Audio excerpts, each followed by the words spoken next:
Assalamualaikum warahmatullahi wabarakatuh. A'udzubillahi minasyaitonir rajim.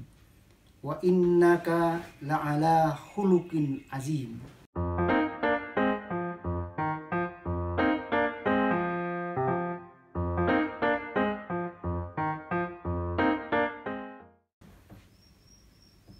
Pemirsa sekalian, semoga hati kita tetap merasakan sentuhan kasih sayang Allah kepada kita.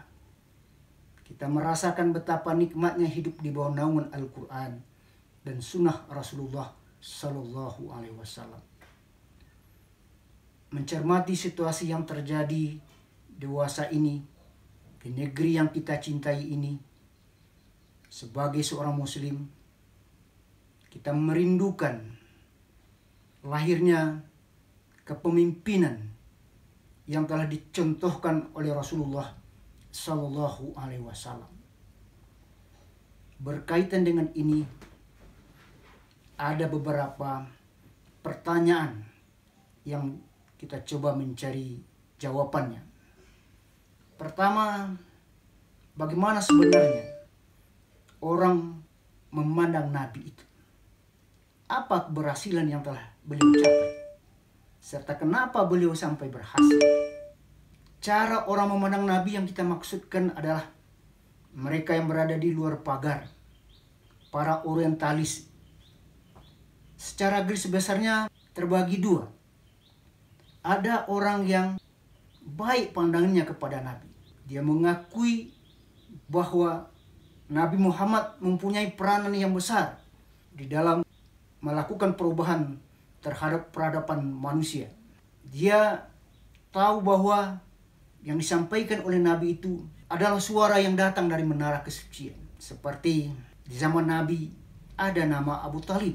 Beliau mengakui mencintai Nabi, bahkan pasang badan untuk membela Nabi. Namun Abu Talib tidak mendapat hidayah untuk masuk ke dalam Islam. Bukankah sampai hari ini masih ada orang-orang yang seperti Abu Talib, di mana mereka berpikiran positif kepada Nabi, mereka yang simpati kepada Nabi? Lagi-lagi menyangkut masalah hidayah, itu adalah wewenang Allah Subhanahu wa Ta'ala. Lalu yang kedua, ada mereka yang memang berpandangan buruk kepada Nabi. Mereka benci dan sinis kepada Nabi, bahkan melakukan perlawanan terhadap Nabi. Sejak zaman Nabi juga sudah ada orang-orang seperti ini.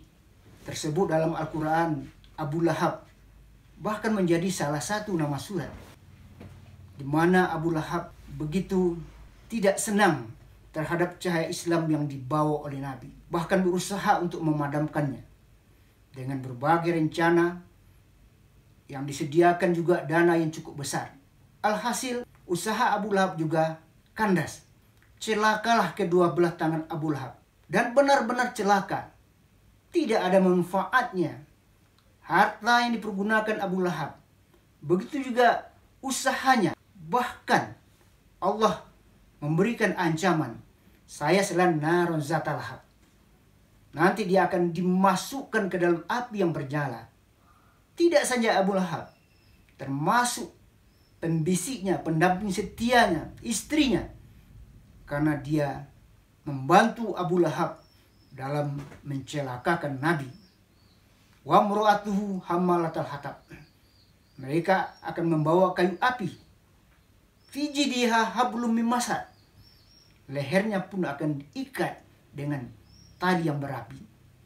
Begitu mengerikan azab yang Allah sediakan terhadap mereka yang mencoba-coba memusuhi Nabi. Kalaupun sebenarnya mereka berhadapan dengan Nabi, tapi pada hakikatnya dia sudah menantang Allah Subhanahu wa Ta'ala, sehingga Allah sendiri yang menurunkan jawaban terhadap Abu Lahab. Abu Lahab memang sudah tiada, tetapi cucu-cucu Abu Lahab sampai hari ini masih tetap saja ada orang-orang yang mereka memang berpandangan tidak baik kepada Nabi. Bahkan mereka senantiasa melakukan penistaan, penghinaan kepada Nabi. Kalau yang melakukannya itu notabene-nya adalah seorang yang beragama Islam, maka kutukan Allah juga akan berlaku kepada mereka kalau mereka tidak bertobat. Wallazina yu'zuna Allah wa rasulahu la'anahumullahu fid dunya wal akhirah. A'addallahu azaban muhina. Mereka yang menyakiti Allah, menyakiti Rasulullah, Allah laknat mereka di dunia serta di akhirat sudah disediakan azab yang sangat hina. Pemirsa, dimanapun Anda berada, selanjutnya kita coba melihat apa sebenarnya keberhasilan yang telah dicapai oleh Nabi dalam masa kerasulannya. Minimal ada 3. Pertama, Nabi telah berhasil di dalam mendakwahkan Islam. Dakwah yang dimulai dari kontak perseorangan, dakwah secara sembunyi-sembunyi. Sejak turunnya wahyu di Gua Hira, berakhir sampai dengan turunnya wahyu ketika beliau sedang menunaikan haji wada di Padang Arafah. Pemeluk Islam kian tak terbendung. Keberhasilan sebesar ini barangkali belum pernah dicapai oleh pembawa-pembawa agama sebelum beliau. Yang kedua, Nabi juga berhasil di dalam mendirikan sebuah negara. Setelah hijrah ke Madinah, beliau memegang tampuk pimpinan dan menjalankan roda pemerintahan sesuai dengan ajaran Islam. Negeri diurus secara benar. Dan yang ketiga, Nabi juga berhasil di dalam melakukan pembinaan terhadap masyarakat. Kalaupun masyarakat cukup heterogen, banyak latar belakangnya, berbeda sukunya, berbeda watak, kulturnya, bahkan juga masih banyak yang berbeda agama, tetapi dia tunduk terhadap kepemimpinan Nabi Muhammad SAW. Disinilah hebatnya konsep yang dijalankan oleh Rasulullah yang dikenal dengan konsep piagam Madinah. Pemirsa sekalian, kenapa beliau sampai berhasil? Ini adalah sebuah pertanyaan yang sangat mendasar. Apa faktor yang melatar belakangi? Tentu saja cukup banyak. Dan waktu ini relatif terbatas untuk membicarakannya. Kita lihat saja beberapa di antaranya. Pertama, karena memang sudah merupakan permintaan zaman. Zaman ketika itu sudah kacau balau. Agama tidak lagi berjalan di rel yang benar. Akidah, ibadah, akhlak sudah jauh tersesat. Roda pemerintahan juga berjalan dengan tidak baik. Sekuat menindas yang lemah. Dan banyak lagi kejahilian yang terjadi pada waktu itu.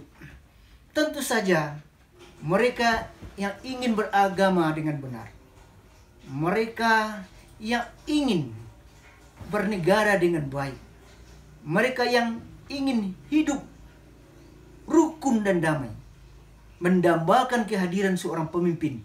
Dan di saat itulah Allah mengutus Rasulullah ke permukaan bumi, sehingga dia mendapat sambutan. Beliau dielu-elukan oleh mereka yang selama ini dirasakan mendapat kezaliman atau mendapat perlakuan yang tidak adil. Datangnya Nabi bagaikan membawa seteguk air ketika beliau sedang dahaga.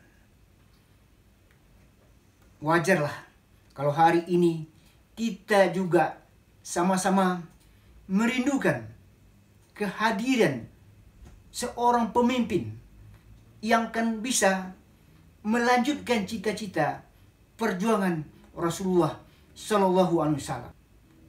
Tentu saja banyak di antara kita sekarang yang terluka. Luka karena rindu. Rindu karena ingin dipimpin oleh orang yang menjadikan Rasulullah sebagai panutannya. Tapi kita tidak perlu berkecil hati. Walaupun secara fisik Nabi itu sudah berpulang, telah wafat 15 abad yang silam. Tulang belulangnya telah tersimpan di balik bumi. Tetapi beliau tetap berada di tengah-tengah kita. Wa'lamu anna fikum Rasulullah. Ketahuilah bahwa Rasulullah tetap berada di tengah-tengah kamu. Jadikanlah Rasulullah itu sebagai teladan, dijadikan sebagai figur. Masih juga merupakan kunci keberhasilan Nabi itu. Beliau mempunyai kepribadian yang terpuji. Wa innaka la'ala khuluqin azim. Beliau berada pada akhlak yang azim. Banyak sekali sifat-sifat beliau yang patut kita teladani.